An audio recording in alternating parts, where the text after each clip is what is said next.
Hello and welcome back, everyone, to La-Mulana Randomizer, and the final part, the end of the carrot for Rocket Rabbit Commentaries. We'll joust against Beelzebub.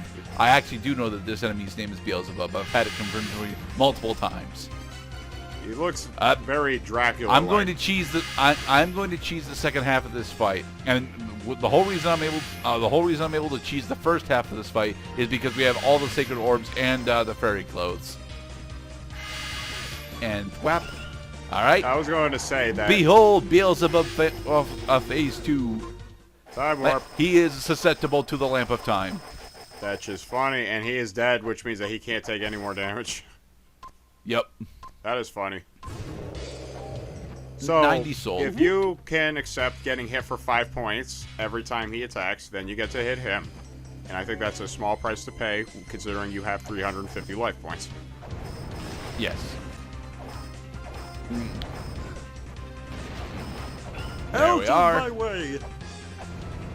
That is the only tentacle that you actually have the ability to positively interact with, however. Yeah. None of the other tentacles are influenced by Lameza smacking them with his chain whip, or flail whip. They don't like the flail whip. Oh, no. Ouch. What I'm doing here is being misinformed. After you've defeated Beelzebub, what you actually have to do is go back and go talk to the fairy queen Freya in order to dissolve this particular barrier that is in our way. I thought that you have to actually, get far enough in to successfully see or interact with it.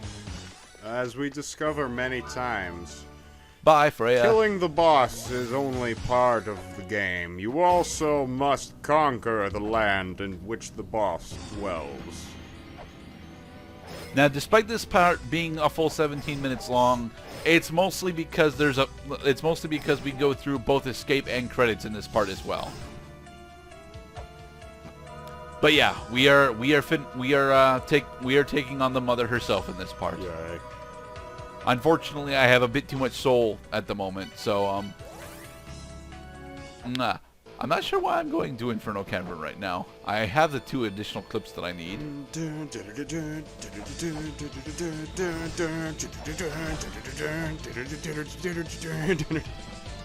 I know why you came to the Inferno Cavern. It's because this music rocks. It does. But I think what I'm actually doing here is going to go purchase the last piece of software that I'm missing.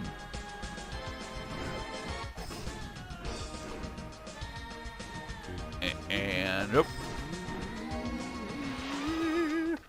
yep, there's Bounce Shot. Rolling. And I bought a bunch of rolling shurikens for no reason. Oh well. On to the Shrine of the Mother. And thankfully, the fairies have respawned. So what we're going to do is we're going to go the wrong way first so we can get our healing fairy. Then we will set up for the final confrontation. Yes, with full health and both hands firmly on your PSP. For the record, people need to stop shitting on the PSP. It actually is a really good handheld console. Its big issues are that it didn't have a very good launch library, and it got absolutely flooded with JRPGs. Good JRPGs, mind you, but JRPGs all the same. I think RPG is a good choice for a game that you could just pick up and put down whenever you need to. Sometimes you're waiting 20 minutes in a doctor's office, and sometimes you're only waiting 5 minutes on the bus, and the game lets you save whatever stupid moment you had initiated with dialogue and pressing the A button. Yeah, and then we have Snake Eater on the 3DS, which is not a good decision. Snake Eater. Howie. It doesn't matter, we have the healing fairy. See, we're already back to full health. No, Thank you, Freya. now, refresh my memory. Was it the PSP that let you play your PS4 remotely? PS Vita did that. PS Vita. Okay, PS Vita was pretty cool for a little while.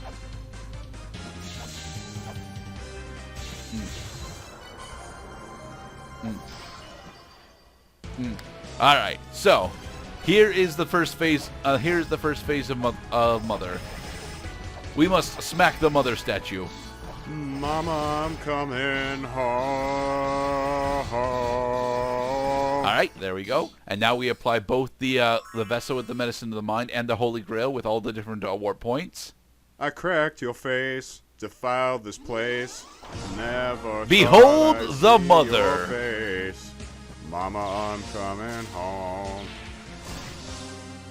You took 'Cause Mama, Mama, I'm coming here to flare you in the face. I'm gonna coming. flare you in the face. All right, that's the end of phase 1. Moving on to phase 2. You're in the sky, you made me cry. Your boss forms make me ask why. Mama, I'm coming home. All right, so this particular phase of the mother, you need to smack her in the head, and that can be very difficult because I am not very good at planning out how her dip and movement patterns are. But with the correct ROM combo and the axe, she falls down relatively quickly. Phase 3. The source of the roots. I guess you can call it the root. The root of all mothers? The ocean. I knew it.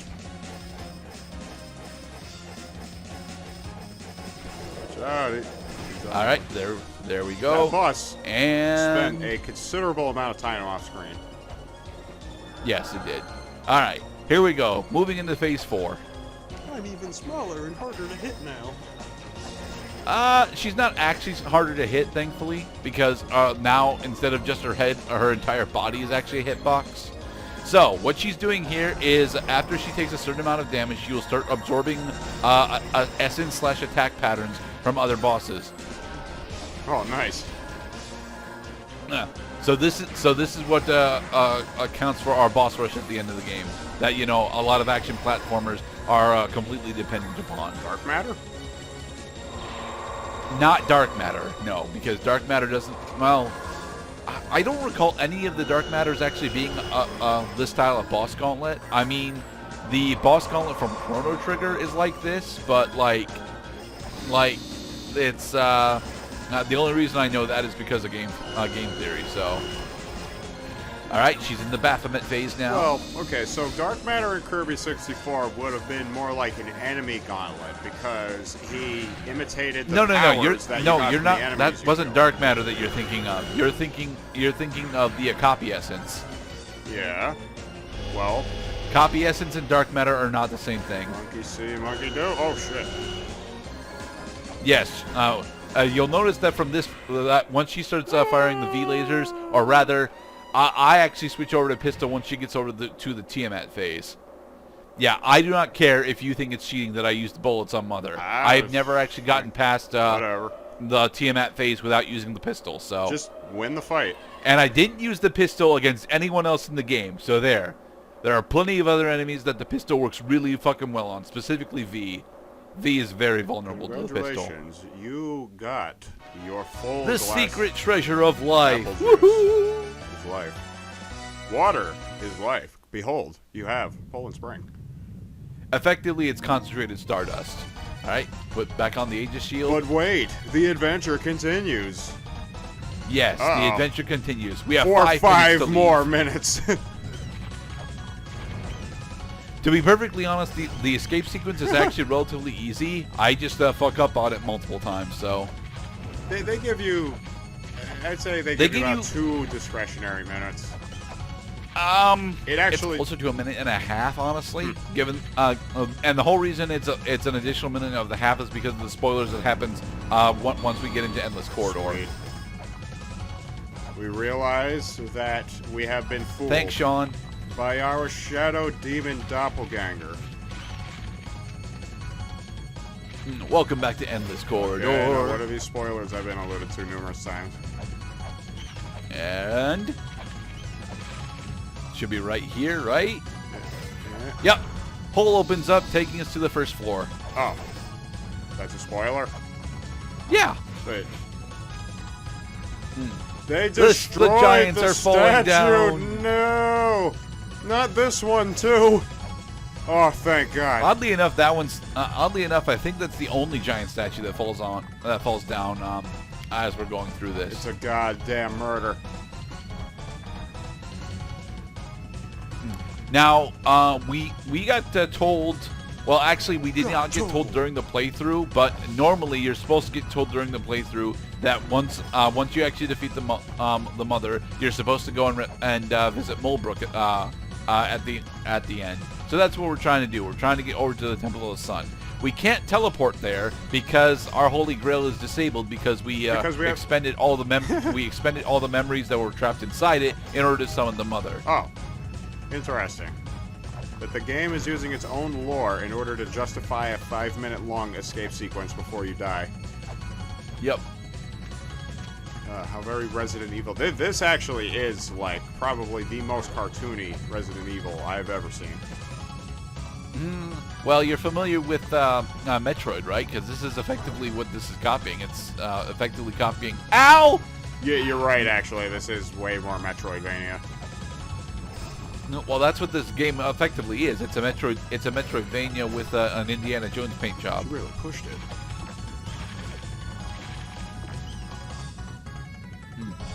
3 minutes.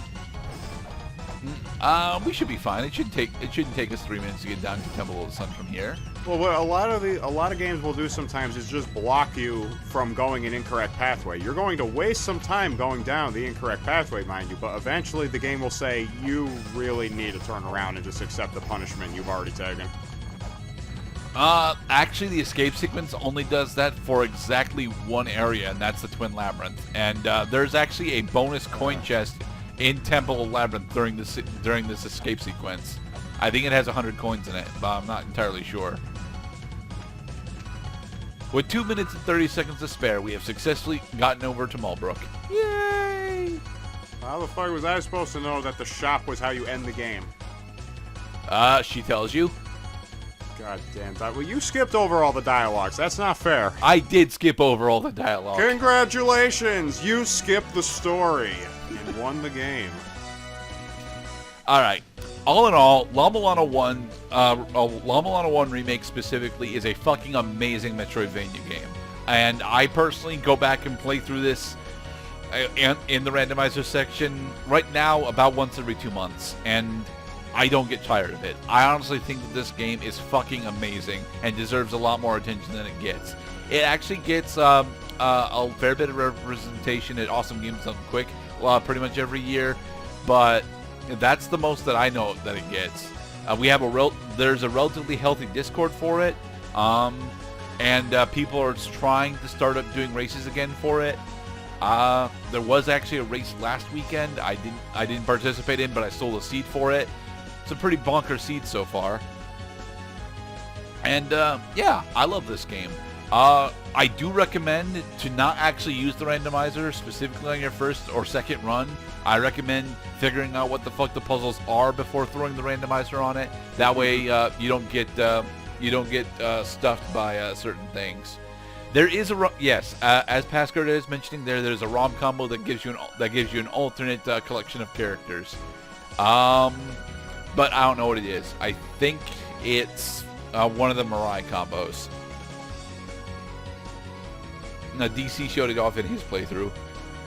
Well, let me just say that I'm not terribly fond of Metroidvania games, but I did enjoy this game, and I see that other people would come to appreciate the very colorful, let's say, game feel, mostly geared towards awesome adventure, exploration, discovery, overcoming terrifying foes at times, while also keeping cool and your head on tight, because you're in for a ride, especially considering that you got a lot of learning to do in a game that makes you feel pretty comfortable while you're just exploring and going through the same areas over and over and over and over and over again.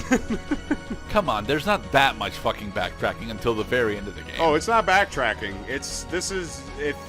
That wheel of the map that shows you all the places you can warp to, Yeah, if you just, took a pencil and just drew a circle around and around and around, and you hit different places at times and you skip others, that's about how this game is. And I think it gives you a pretty good, let's say, palette of game experiences based on the music, which was awesome, and again, a very fun atmosphere, both with the art illustrations and the chibi characters.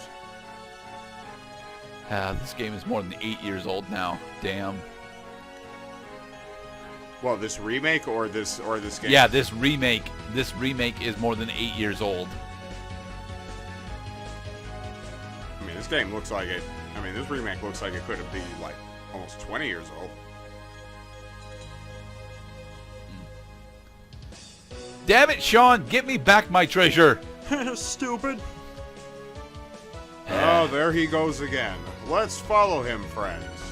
Together. You too, giant fish man.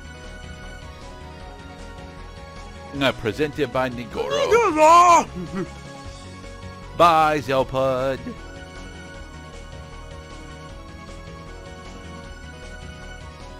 Four hours and 30 minutes. That is my in-game play time. In total, it was actually about 6 hours of recorded time. And thanks to 4.5 hours of fucking, we have born a child worthy of the gods. I get to name him this time. And that has been our entire playthrough of La-Mulana Randomzier. Thank you for watching, everybody. Join us next time when we will do something significantly more heroic.